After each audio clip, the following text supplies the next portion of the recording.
And this question is saying that how many liters of 50% alcohol solution must be added to 60 liters of 10% alcohol solution to obtain a mixture which is 30% alcohol. So let's say this is the 50 percentage alcohol and X units from this is taken, and this is the 10 percentage alcohol from which the 60 liters is taken, and from here here we have to get a 30 percentage solution, and definitely if there is 30%, then it would be having an X plus 60 quantity in total.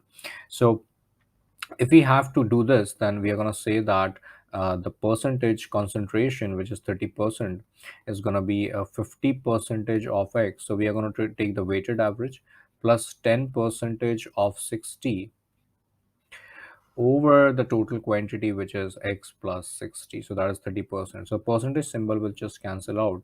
So we are left with 50X plus 600 over X plus 60. So let's do a cross multiplication. So we have 30X plus 1800 is equal to 50X plus 600. Let's rearrange. So 20X is equal to 1200, which means that the value of X is 60 liters. So 60 liters of 50% solution is required to make this needed mixture.